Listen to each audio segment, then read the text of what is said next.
누가복음 23장 28절에서 31절 말씀을 우리가 가진 개역개정 성경으로 함께 읽겠습니다. 예수께서 돌이켜 그들을 향하여 이르시되 예루살렘의 딸들아 나를 위하여 울지 말고 너희와 너희 자녀를 위하여 울라. 보라, 날이 이르면 사람이 말하기를 잉태하지 못하는 이와 해산하지 못한 배와 먹이지 못한 젖이 복이 있다 하리라. 그때에 사람이 산들에 대하여 우리 위에 무너지라 하며 작은 산들을 대하여 우리를 덮으라 하리라. 푸른 나무에도 이같이 하거든 마른 나무에는 어떻게 되리요 하시니라. 아멘. 자, 우리 한번 따라서 해봅시다. 너희 자녀들을 위해 울라. 너희 자녀들을 위해 울라. 지금 예수님은 십자가에 못 박혀 계십니다. 누구보다 지금 무슨 상황이냐면 너무 큰 고난과 고통 속에 있기 때문에 위로가 필요한 그러한 상황입니다. 자, 예수님을 따르는 여자들은 예수님께서 고통스러워하는 모습을 보며 통곡을 합니다. 근데 그런 와중에 예수님께서는 뜻밖의 말을 하십니다. 누구보다 고통스럽고 위로가 필요하신 분이 여자들에게 뭐라고 얘기하냐면 너희와 너희 자녀들을 위해서 울라, 그렇게 말씀하십니다. 자, 오늘 말씀을 통하여 지금이 울며 기도해야 되는 때임을 깨닫고 힘을 다해 기도하는 저와 여러분이 되기를 바라며 말씀을 몇 단계로 나눠서 함께 살펴보도록 하겠습니다. 따라서 합시다. 본질을 알아야, 본질을 알아야, 본질을 알아야. 본질을 알아야. 우리 28절 말씀 우리 함께 같이 읽어보겠습니다. 예수께서 돌이켜 그들을 향하여 이르시되 예루살렘의 딸들아 나를 위하여 울지 말고 너희와 너희 자녀를 위하여 울라. 아멘. 지금 예수님은 그야말로 처참한 모습입니다. 십자가에 달리시기 전에 로마 군인들로부터 고초를 먼저 당하셨습니다. 살이 뜯겨나가는 채찍질을 당하셨고 가시면류관을 쓰셨습니다. 그러니까 지금 십자가에 못 박혀 또 있지 않습니까? 머리끝부터 발끝까지 피투성인 거예요. 빨가벗겨져 가지고 완전 피투성인 그런 상황 속에 있었습니다. 상상만 해도 얼마나 처참한 모습인지 알 수가 있습니다. 예수님을 따르던 여자들은 이 모습을 보고 울지 않을 수가 없었습니다. 그래서 가슴을 치며 통곡하며 울었을 겁니다. 그런데 예수님은 그런 여자들 보며 뜻밖의 말을 하십니다. 나를 위하여 울지 말고 너희와 너희 자녀들을 위해 울라, 그렇게 말씀하십니다. 자, 이 말에는 예수님의 십자가 본질이 들어 있습니다. 지금 예수님은 힘이 없어서 십자가에 달리시는 것이 아닙니다.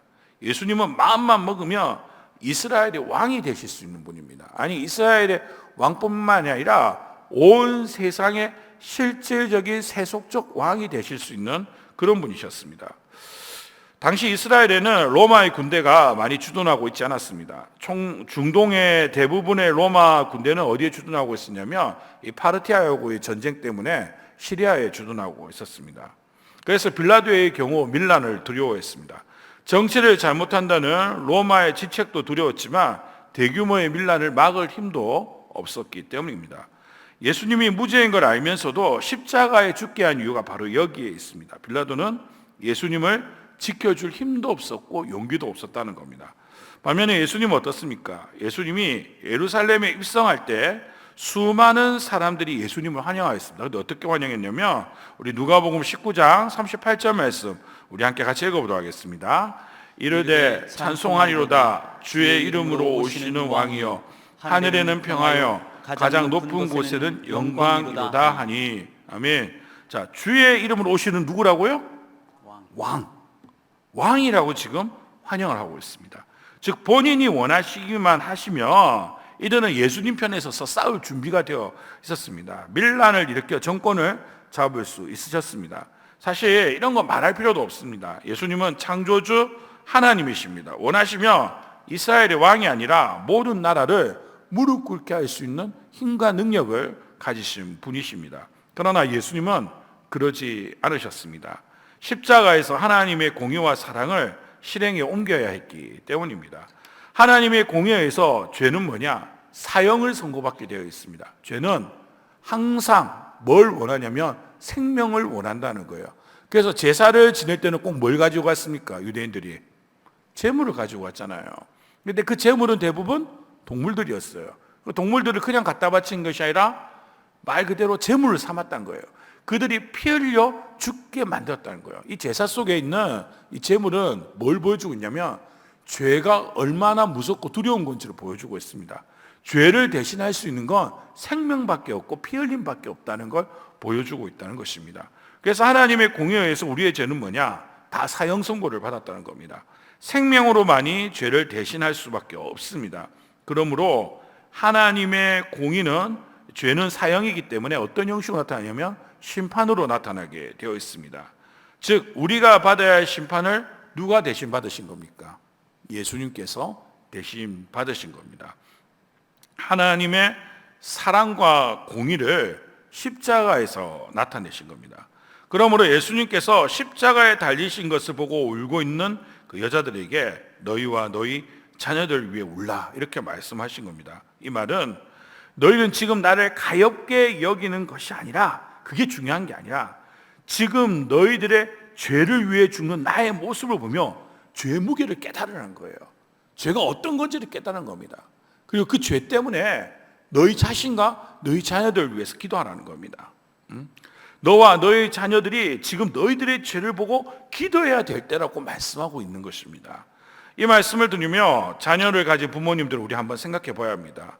자녀의 진학과 성공을 위해서 기도하시면서 자녀의 신앙을 위해서 얼마나 기도해 보셨는지 한번 생각해 봐야 됩니다. 자녀에게 하나님이 없다는 것을 보고 눈물로 얼마나 기도해 보았는지 우리는 돌이켜 봐야 합니다. 죄는 분명하게 심판을 받습니다. 십자가에 달리신 예수님을 바라보지 않으면 심판을 받습니다. 이 사실을 믿는 저와 여러분이 되기를 간절하게 소원합니다. 그러므로 예수님은 지금 십자가의 고통을 당하시면서 죄의 무게가 얼마나 무거운지에 대해서 지금 말씀하고 계신 겁니다. 죄로 인한 심판이 얼마나 두려운지에 대해서 말씀하고 계신 겁니다. 따라서 합시다. 죄의 심판이 있다. 죄의 심판이 있다. 죄의 심판이 있다. 죄의 심판이 있다. 29절 말씀 우리 같이 한번 읽어보도록 하겠습니다. 보라, 날이 이르면 사람이 말하기를 잉태하지 못하는 이와 해산하지 못한 배와 먹이지 못한 젖이 복이 있다 하리라. 아멘. 자, 유대 사회에서 자녀를 갖지 못한다는 것은 정말 큰 수치입니다. 사무엘이 어머니였던 한나의 기도를 통해서 알 수 있는 것처럼 자녀는 굉장히 큰 축복이고 반대로 자녀를 갖지 못한다는 건 굉장히 큰 저주처럼 여겨졌습니다. 그런데 예수님은 자녀가 없는 자가 지금 복이 있다. 십자가상에서 그렇게 말씀하고 있습니다. 닥쳐올 심판과 환난이 너무나도 크기 때문에 자녀가 고통당하는 것을 보는 것보다 자녀가 없는 것이 나을 만큼 고통스러운 심판이 있다는 것을 말씀하고 있습니다. 그만큼 죄에 대한 심판이 무섭고 두렵다는 겁니다. 우리는 자녀가 세상에서 성공하고 잘 되는 것을 복이라고 믿고 있습니다. 물론 복 맞습니다. 그게 틀린 건 아니에요. 근데 문제는 이거예요. 심지어 하나님 없어도 성공을 하면 된다는 생각을 자기도 모르게 하기도 합니다. 굉장히 자랑스럽게 생각할 때가 있다는 사실입니다. 그러나 하나님 없는 성공, 하나님 없는 풍요는 환난 날에 오히려 가장 큰 고통의 이유가 될 수 있다는 겁니다. 지금 우리가 복이라고 붙들고 있는 것들이 정작 심판의 날에 우리를 가장 아프게 할 수 있다는 것을 알아야 된다는 거예요. 그날에는 우리가 그토록 자랑하던 하나님 없이 키운 자녀, 우리가 그토록 목숨 걸고 키운 세상의 열매들이 오히려 우리의 큰 통곡이 될 거라는 겁니다. 하나님 없는 교육, 하나님 없는 성공을 물려준 부모들은 그날에 자녀의 고통을 보며 차라리 낳지 않았더라면 하고 가슴을 칠 것이라는 겁니다. 하나님 없는 성공과 풍요는 환난 날에 더 큰 고통의 이유가 될 뿐입니다. 그러므로 하나님 없는 성공과 풍요는 결국 뭐냐? 아무것도 아니라는 겁니다. 우리는 그 사실을 마음에 새겨야 됩니다. 우리 30절 말씀 또 읽어보도록 하겠습니다. 그때 사람이 산들에 대하여 우리 위에 무너지라 하며 작은 산들을 대하여 우리를 덮으라 하리라. 아멘. 심판의 날에 사람들은 뭐라고 얘기하냐? 산이 무너져 자신을 덮어달라고 애원하게 될 거다. 그렇게 이야기하고 있습니다. 심판이 얼마나 처절한지에 대해서 말씀하고 있는 거예요. 차라리 지금 죽여달라고 그렇게 이야기하는 것입니다. 사람들은 죽음을 두려워합니다. 그런데 죽음 너머에는 죽음보다 더 두려운 것이 존재하고 있다는 겁니다. 영원한 심판이 있습니다. 그래서 우리는 예수님만을 바라봐야 합니다. 예수님은 단지 우리에게 이 땅에서 마음의 평안을 주시고 정말 우리의 삶을 또 귀하게 축복하시고 우리 인생의 문제를 해결해 주시고 그러려고만 이 땅에서 오신 게 아니라는 겁니다. 베드로전서 1장 9절 말씀 우리 함께 같이 읽어보도록 하겠습니다. 믿음의 결국 곧 영혼의 구원을 받음이라. 아멘. 예수님이 오신 가장 본질적인 목적은 바로 이거예요. 우리에게 믿음을 요구하시는 가장 큰 본질적인 이유는 바로 여기에 있습니다. 우리의 구원을 위해서 이 땅에 오셨습니다. 죄에서 영원한 형벌에서 구원하시기 위하여 예수님은 이 땅에 오셨습니다. 예수님을 우리를 구원하시기 위해서 십자가에서 저와 여러분을 대신하여 정말 산더미 같은 죄와 저주를 다 뒤집어 쓰시기 위해 이 땅에 오셨다는 겁니다. 그래서 우리는 죽음을 뛰어넘는 심판을 뛰어넘는 은혜를 입었다는 겁니다. 그런데 왜 여전히 우리는 그 은혜의 본질은 외면한 채 나와 자녀의 세상적 복에만 매달려 정작 다가올 그날을 준비하지 못하고 있냐? 바로 이겁니다. 심판이 닥치기 전에 십자가 그늘 안에 숨는 저와 여러분이 되기를 간절하게 소원합니다. 십자가 그늘 안에 진정한 평화가 있고요, 진정한 행복이 있고 무엇보다 우리를 영원으로 인도하는 힘과 능력이 있다는 사실입니다. 아멘. 자, 예수님은 그 심판에 대해서 계속 말씀하고 있습니다. 우리 31절 말씀 우리 같이 읽어보도록 하겠습니다. 푸른 나무에도 이같이 하거든 마른 나무에는 어떻게 되리요 하시니라. 아멘. 푸른 나무는 죄가 전혀 없으신 예수님을 상징하고 있습니다. 그런데 그 푸른 나무조차 어떻게 되고 있습니까? 인류의 죄짐을 지니까 처참하게 지금 고난당하고 있지 않습니까? 바로 그걸 말씀하는 거예요. 마른 나무는 죄로 인해 바짝 말라버린 우리를 이야기합니다. 하나님을 거부하며 스스로 말라가는 우리와 우리 자녀들은 푸른 나무보다 더 큰 심판이 있을 거라는 걸 말씀하고 있는 겁니다. 예수님이 달린 십자가는 사실 내가 달려야 할 십자가였고 나의 자녀를 비롯한 모든 인류가 달려야 할 십자가였습니다. 십자가의 자리는 바로 나의 자리입니다. 예수님의 비참한 모습은 바로 나의 죄 때문입니다.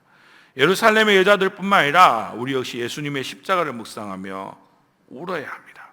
이것이 바로 뭐냐? 회개의 시작입니다. 그 예수님을 바라보며 예수님의 처참함 때문에 우는 것이 아니라 내 죄를 바라보며 울어야 된다는 사실입니다. 십자가를 바라보며 예수님이 고난받으시며 생명을 버리셔야 했던 나의 죄의 무게를 깨닫고 통곡해야 된다는 겁니다. 회개해야 됩니다. 십자가의 본질을 깨닫고 회개하는 저와 여러분이 되기를 간절하게 소원합니다. 따라서 합시다. 회개하며 주님 앞에, 회개하며 주님 앞에, 회개하며 주님 앞에. 회개하며 주님 앞에. 그러므로 여자들에게 자신을 위해서가 아니라 너희와 너희 자녀를 위해 울라고 하셨던 예수님의 말씀처럼 우리는 눈물의 방향을 바꿔야 되는 겁니다. 나의 죄를 회개합시다. 예수님 없이 살려고 했던 죄, 예수님을 믿으면서도 여전히 내가 왕노릇하려고 했던 죄, 그 모든 죄를 회개합시다.